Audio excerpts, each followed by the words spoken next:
সব থেকেই উদ্ধব শ্রীকৃষ্ণের সঙ্গে থাকতেন, তার রথ চালন থেকে শুরু করে অনেক সময় পর্যন্ত, কিন্তু কখনোই ভগবানের কাছ থেকে কোনো সাহায্য বা বর প্রার্থনা করেননি।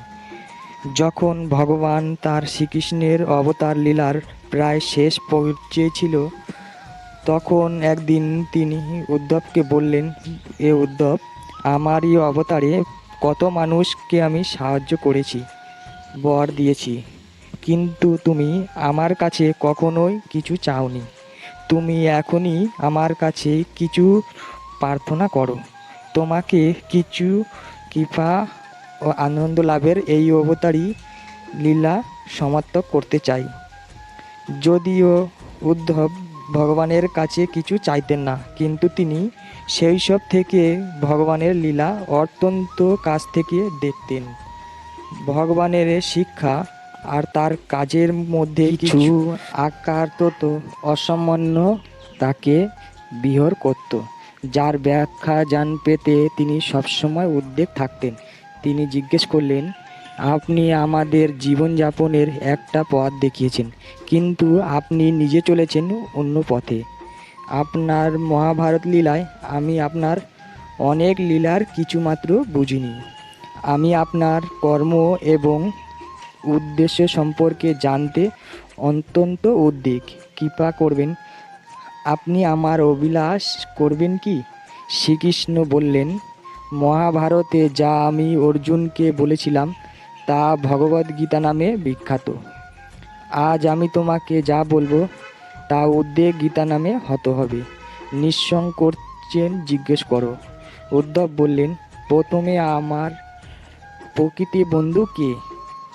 শ্রীকৃষ্ণ বললেন, প্রকৃত বন্ধু সেই যে বন্ধুর বিপদে সাহায্যের আহ্বানের অপেক্ষা না করে বন্ধুর সাহায্য চলে আসে।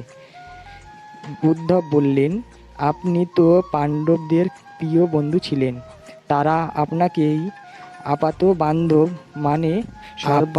বান্ধব মানে সব বিপদে পরিত্রাতা বলে বিশ্বাস করত। আপনি তো শুধু বর্তমান নয়, ভবিষ্যতও জানেন। আপনি সর্বশ্রেষ্ঠ জ্ঞানী। আপনি কি তাদের সঙ্গে প্রকৃত বন্ধুর মতো আচরণ করেছেন? আপনি কেন ধর্মরাজ্যের যুধিষ্ঠিরকে পাশা খেলা থেকে বিরত রাখলেন না? আর যখন তখন করলেন না, তখন কেন ধর্মরাজ যুধিষ্ঠির পক্ষে ভাগ্যকে পরিচালিত করলেন না, যাদের অন্তরিক ধর্মের জয় হতো? ধর্মরাজ যুধিষ্ঠির ধন সম্পদ রাজ্যে নিজেকে হারানোর পর আপনি তো পাশা খেলা বন্ধ করতে পারতেন। পাশা খেলা দণ্ড থেকে আপনি তাদের রক্ষা করতে পারতেন। আপনি কাও করেননি। দুর্যোধন যখন প্রস্তাব করেছিলেন যে পাণ্ডবদের সব সৌভাগ্যের উৎস দ্রৌপদীকে পাশা বাসি রাখলে ধর্ম আর যুধিষ্ঠিরকে সব হারানো সম্পদ ফিরিয়ে দিতে হবে, আপনি তখন আপনার ঐশ্বরিক ক্ষমতার ব্যবহার করে পাশার দিক থেকে ধর্মরাজ যুধিষ্ঠির পক্ষে জানতে করতে পারতেন। বরং আপনি তখন এলেন যখন দ্রৌপদী তার সংগ্রহণ প্রায় হারিয়ে ফেলেছেন, আর আপনি দাবি করেন যে আপনি বস্ত্র দিয়ে তার সম্মান রক্ষা করেছেন।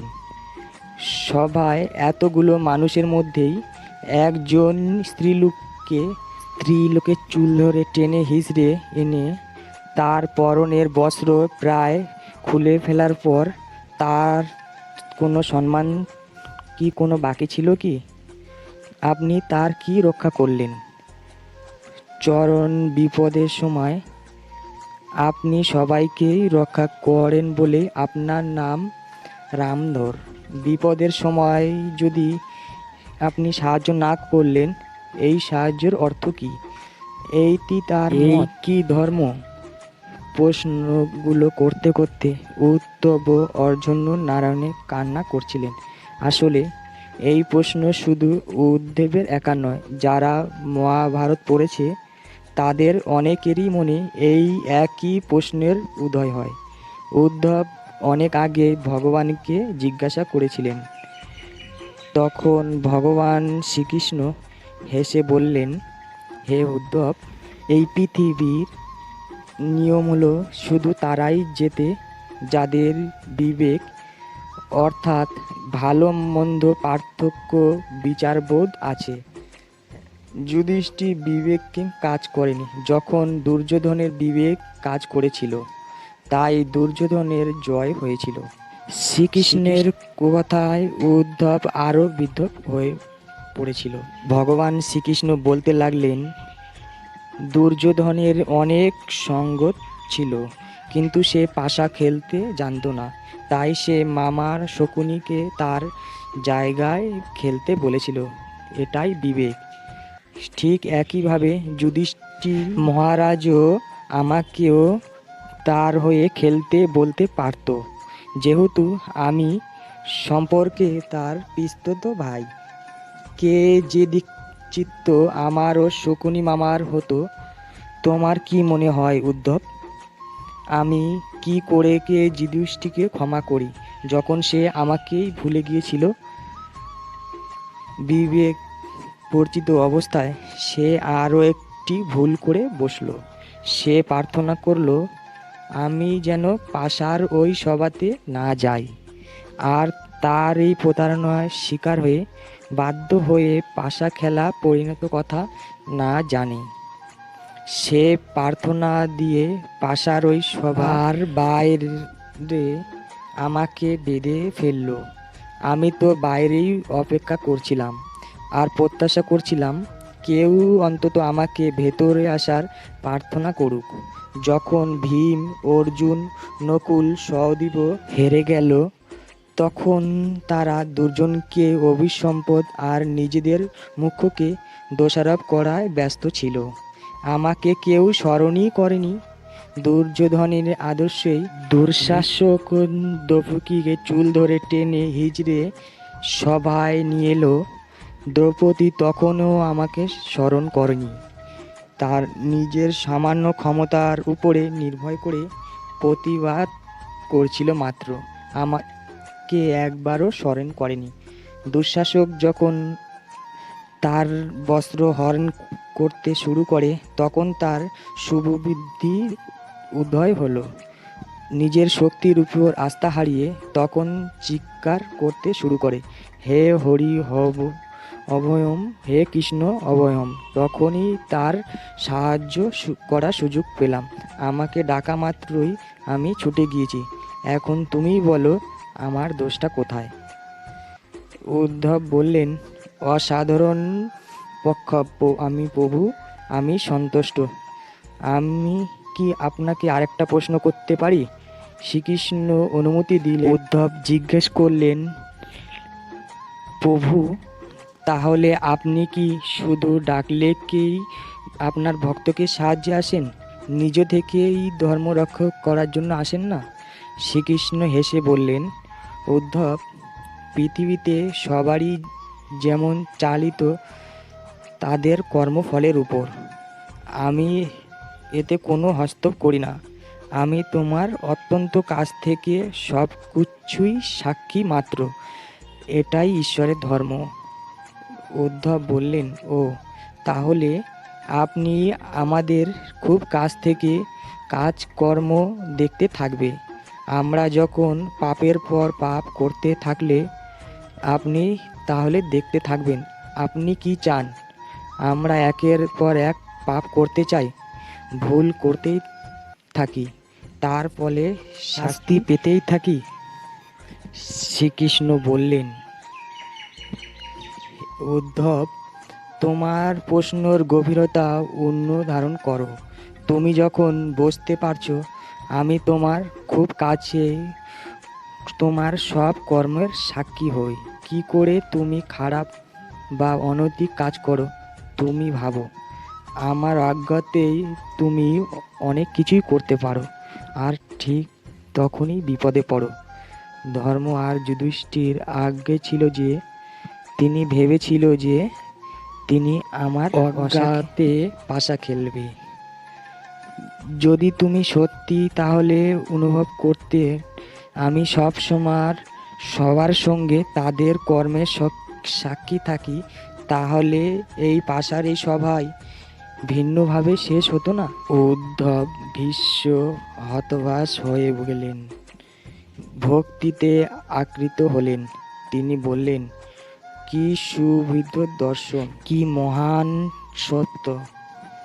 আমরা যখন এটা জানি যে কোনো কিছুই ভগবান ছাড়া চলে না, তখন আমরা সাক্ষী হিসেবে তার উপস্থিতি অনুভব করতে পারি না। এই চরণ সত্যভূমি ভুলে গিয়ে আমরা কিভাবে কর্ম করি? ভগবদ্গীতার জোরে এই শিক্ষাই তো ভগবানের অর্জুনকে দিয়েছেন। তিনি অর্জুনের রথে সারথি তথা তার পথ নির্দেশ হয়েছেন, নিজে যুদ্ধ করেননি। তাই আপনি যখন চরম বিপদে পড়বেন, হতাশাগ্রস্ত হবেন, আপনি বুঝে উঠতে পারবেন না কি করা উচিত, তখন ঈশ্বরের সঙ্গ নিন। ঈশ্বরকে স্মরণ করুন, প্রার্থনা করুন এইভাবে, হে ঈশ্বর, আপনি আমার জন্য সঠিক সিদ্ধান্ত বেছে দিন, কারণ আপনি সিদ্ধান্তই আমার জন্য সম্পদ তোমার মঙ্গলদায়ক হবে। মনে রাখবে, ভগবানের কাছে কোনো কিছুই প্রার্থনা করে যদি পেয়ে যান, তাহলে আপনার জন্য সুসংবাদ। তবে যদি না পান, তাহলে তা আরও বেশি সুসংবাদ আপনার জন্য, কারণ আপনি যা পেয়েছেন তা আপনার জীবনের সিদ্ধান্ত ছিল, আর যা পাননি তা শুধুই ভগবানের সিদ্ধান্ত ছিল।